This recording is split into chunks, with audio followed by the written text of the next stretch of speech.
confinement en équipage, quand il est long, il se crée finalement quelque chose, une histoire avec les gens qui sont dans cette capsule ou dans ce bateau ou dans cet environnement et qui n'appartient qu'à eux. Ces respirations entre nous et ce respect de l'hygiène de l'autre, qu'elle soit physique ou mentale, et cette harmonisation de tout le groupe crée à un moment donné une dynamique qui est fantastique et fabuleuse, que des gens aussi différents, complexes, et souvent des athlètes, les athlètes sont complexes, hein, c'est pas toujours des mecs faciles à terre, ils arrivent à créer cette alchimie, cette envie et ce plaisir de vivre à plusieurs, parce que sur l'eau,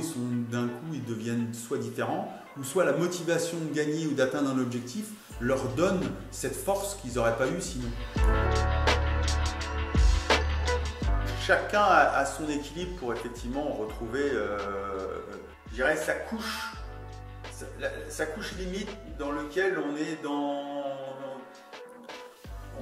dans son intimité. Et dans un confinement, que ce soit là aujourd'hui dans une maison ou que ce soit dans un bateau, on estime qu'il y a une épaisseur limite d'intimité que l'autre ne doit pas dépasser, ou au contraire qu'on accepte qu'il dépasse. Mais ça, c'est là où ça devient très subtil de comprendre que certains ont besoin plus que d'autres. Quelquefois, ça se fait assez naturellement, je dirais. Et c'est assez beau d'ailleurs de pouvoir sentir qu'à un moment donné, à un instant donné, un tel a besoin de silence ou a un besoin d'un peu d'isolement. Il y en a, ça va être quand ils mangent, il y en a,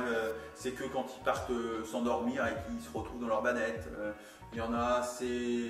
tu sens qu'ils ont le regard rêveur où ils cherchent un albatros dans les mers du Sud, où ils cherchent une lumière, où ils ont ce moment de la journée qui leur est propre. Mais j'aime voir ça chez quelqu'un aussi, ou que quelqu'un le ressente pour moi, qu'il va me laisser ce moment à moi,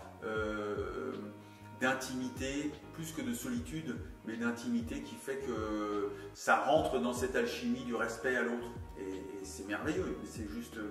des choses qui sont plein de bon sens, hein, on n'invente rien. Or, j'ai l'impression que quand on est à terre, c'est souvent plus difficile à formaliser, à faire ou à faire respecter, ou à même s'en rendre compte. Nous, tout ça, ça se crée, ça se génère, mais ça se vit aussi avec un naturel qui a fait que j'ai fait ce choix de vie de naviguer et qu'il n'y a que sur l'eau que je retrouve ça, ou de temps en temps à terre, mais c'est mon problème, hein. J'aurais envie que ma vie en mer soit la même à terre et très souvent j'ai du mal à la retrouver.